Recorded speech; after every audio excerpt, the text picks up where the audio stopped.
নাহমাদুহু ওয়া নুসাল্লি আলা রাসূলিল কারীম আম্মা বাদ ফাউযু বিল্লাহি মিনাশ শাইতানির রাজিম বিসমিল্লাহির রহমানির রহিম। বন্ধুগণ, আমি সাধক মোস্তাক মনির, বাংলাদেশ। আজকে আমি একটি অত্যন্ত গুরুত্বপূর্ণ বিষয় নিয়ে আলোচনা করব। আশা করি ভিডিওটি খুবই গুরুত্বপূর্ণ হতে চলেছে এবং এই ভিডিওটির যে আজকে যে প্রসঙ্গ এবং বিষয় তা হলো যে সর্বপ্রকার সাধনের যে জননী বা প্রথম যে সাধন, মানব জীবনের যে প্রাথমিক সাধনা, মানুষের জীবনের যে প্রথম সাধনা এবং মানুষের জীবনের যে সাধনার জননী বা সাধনার মা যাকে বলা হয়, যার মধ্যে সমস্ত কিছু সাধন ভজন নিহিত রয়েছে, সেই সাধন হলো দেহের সাধন। অর্থাৎ দেহতত্ত্ব জানতে হবে।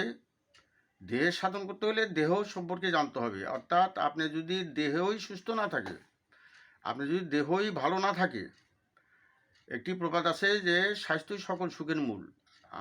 আপনাকে সর্বপ্রথম যে সাধনাটা করতে হবে সেটি হলো দেহের সাধনা। অর্থাৎ আমাদের এই দেহকে মহান আল্লাহ রাব্বুল আলামিন তিনি মানুষকে আশরাফুল মাখলুকাত অর্থাৎ সৃষ্টির সর্বশ্রেষ্ঠ জীব হিসাবে সৃষ্টি করেছেন এবং সর্বাঙ্গ সুন্দর এবং যেখানে যা লাগিয়ে অত্যন্ত নিপুণভাবে সৃষ্টি করেছেন, ভিতরে এবং বাহিরে। সুতরাং প্রথমে আমাদের এই দেহকে সুস্থ রাখতে হবে এবং এই দেহের সাধনা আমাদেরকে করতে হবে। এবং এই দেহের সাধনা করতে হলে এবং আমাদের দেহতত্ত্ব জানতে হবে। আর এই দেহতত্ত্ব বলতে আমরা কি বুঝি? দেহতত্ত্ব বলতে আমাদের যে যা কিছু মহান রাব্বুল আলামিন আমাদেরকে দান করেছেন, আমাদের মন, মগজ, মস্তিষ্ক, হাত, পা এবং যে সমস্ত অঙ্গ প্রত্যঙ্গ দান করেছেন, যেখানে যা লাগে তাই দিয়ে তিনি সৃষ্টি করেছেন এবং এটার আল্লাহ রাব্বুল আলামিন আমাদেরকে দান করেছেন, দিয়েছেন। কিন্তু বাকিটা রক্ষা করার দায়িত্ব হলো আমাদের। যেমন মহান আল্লাহ রাব্বুল আলামিন তিনি এই পৃথিবীকে আমাদেরকে দিয়েছেন। পৃথিবীতে একটি মাটির টুকরা দিয়েছেন আমাদের। সেই মাটির টুকরাকে সেখানে পাহাড়, পর্বত, ঝাড়, জঙ্গল, সমুদ্র, জঙ্গম, নদী, সাগর ইত্যাদিতে ছিল, মরুভূমি ছিল।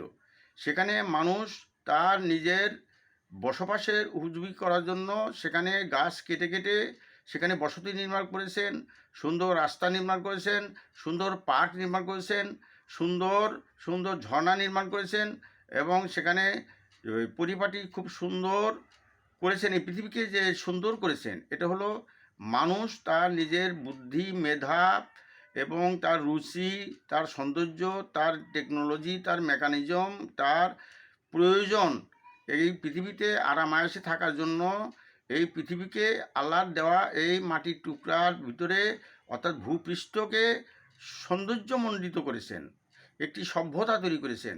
বাকিটা মানুষ করেছেন, মানুষের টেকনোলজি দ্বারা করেছেন, মানুষের মেধা দ্বারা করেছেন।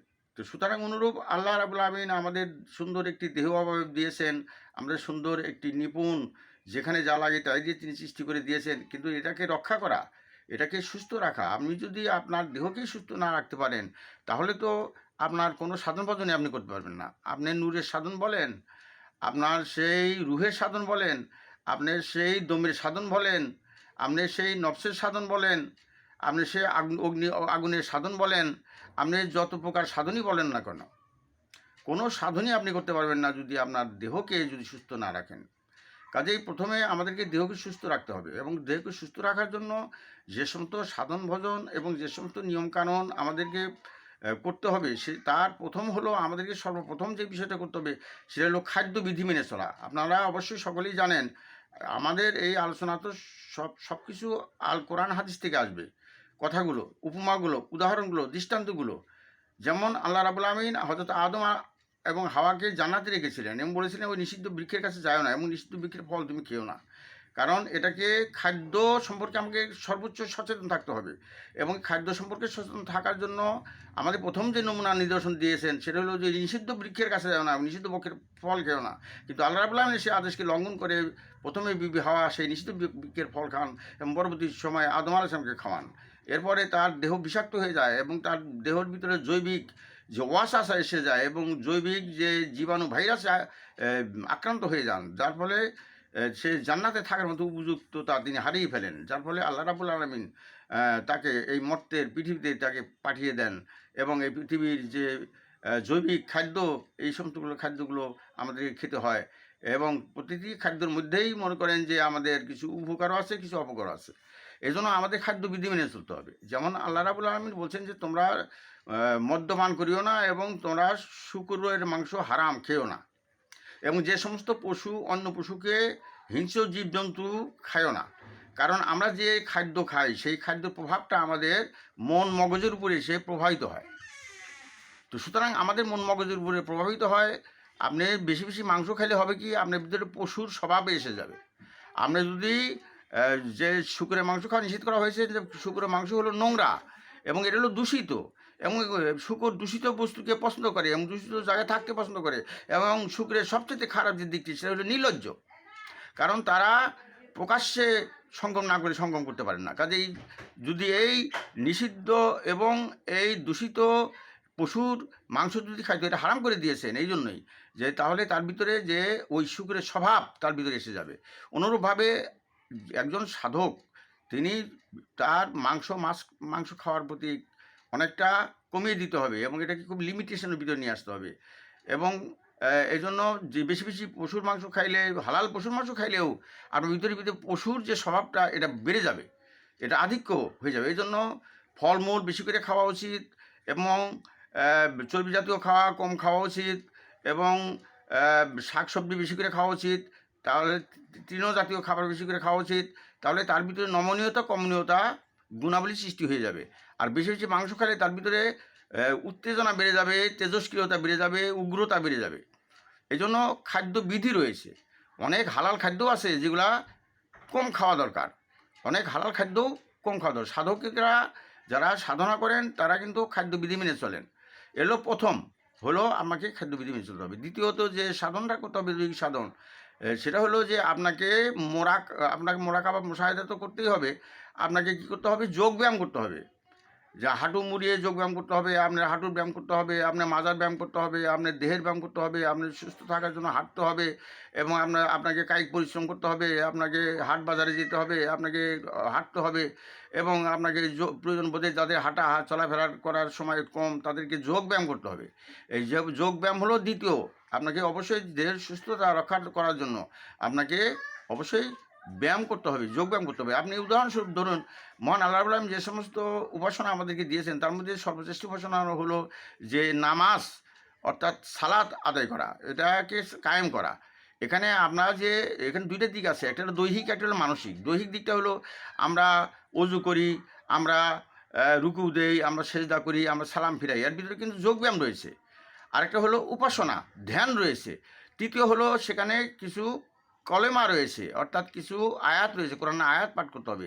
সূরা ফাতিহা পাঠ করার সঙ্গে সঙ্গে কোরআনের দু একটি আয়াত পাঠ করতে হবে, এটা একটা দিক আছে। বাহ্যিক দিকটা হলো রুকু সেজদা করা, সালাম ফিরানো, আত্তাহিয়াতু ইত্যাদির মধ্য দিয়েও আমাদের কিন্তু এক ধরনের যোগব্যায়াম হয়ে যায়। কাজে এটা একটা শ্রেষ্ঠ, আমাদের সুস্থ থাকার একটা শ্রেষ্ঠ উপায়। শুধু নামাজ একাধারে যেমন উপাসনা এবং বন্দিগি, পাশাপাশি এটা একটা সুস্থ থাকার একটা সর্বশ্রেষ্ঠ যোগ ব্যায়ামও বটে। সুতরাং এই সমস্তগুলো মেনটেন করতে হবে। সুতরাং একজন নামাজি লোক সুস্থ থাকে, সে মানসিকভাবে সুস্থ থাকে, সে শারীরিকভাবে সুস্থ থাকে। এরপরেও আরও কিছু মোরাকাবা মুশাহাদা রয়েছে। আপনাকে পা মুড়িয়ে বসে বসে থাকার ব্যায়াম রয়েছে, আপনার মাজার ব্যায়াম রয়েছে, আপনার কি বলে হাঁটুর ব্যায়াম রয়েছে, আপনাকে উঠা বসা করতে হবে, আপনাকে যোগ ব্যায়াম করতে হবে, আপনাকে শরীরকে সুস্থ রাখতে হবে, হার্টকে সুস্থ রাখতে হবে, আর বিভিন্ন ভাইরাস থেকে রক্ষা পাওয়ার জন্য যা যা করণীয় দরকার এগুলো করতে হবে। সব কিছু করে আপনার দেহকে সুস্থ রাখতে হবে। আপনাকে একটা কথা মনে রাখতে হবে যে সুস্থ দেহে সুস্থ মন। কাজে আপনার মনকে সুস্থ রাখতে হলে আপনার দেহকে সুস্থ রাখতে হবে। এই জন্য মনে করেন যে সমস্ত খাদ্য আমাদেরকে খাইতে হবে, কিন্তু সেই খাদ্যের লিমিটেশন আছে। অর্থাৎ আমরা এমন বেশি খাদ্য খাবো না যে খাদ্য খেলে পরে আমরা অসুস্থ হয়ে পড়তে পারি। আমাদের বেশি বেশি খাওয়াকে আমাকে পরিহার করতে হবে। আমরা এত কম খাবো না যে কম খাইলে পরে আমরা অসুস্থ হয়ে পড়ি। তাহলে আমাদেরকে মাঝামাঝি অবস্থান করতে হবে। আপনাকে ক্ষুধা লাগলে খাইতে হবে এবং তাই বলে পেট পুরে খেতে খাওয়া যাবে না। আপনি যেটুকুন খাইলে আপনি সুস্থ থাকবেন ততটুকুন আপনাকে খাইতে হবে। এইভাবে যদি আপনি খাদ্য বিধি মেনে চলেন আর যদি খাদ্য যেসব খাদ্য উত্তেজক খাদ্য আপনাকে পরিহার করতে হবে, চর্বি জাতীয় খাদ্য আপনাকে পরিহার করতে হবে।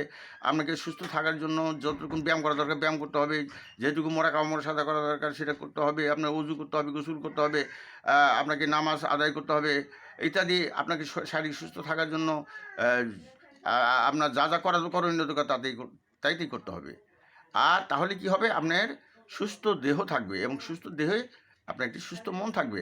আর সুস্থ দেহে যখন সুস্থ মন থাকবে এবং এই সুস্থ মন দিয়ে আপনি সেই নূরের সাধন করতে পারবেন, আপনার সেই রুহের সাধন করতে পারবেন, আপনি সেই দমের সাধন করতে পারবেন, আপনি সেই জাগতিক এবং অতি জাগতিক মহাজাগতিক বিষয়েও আপনি সাধনা করতে পারবেন।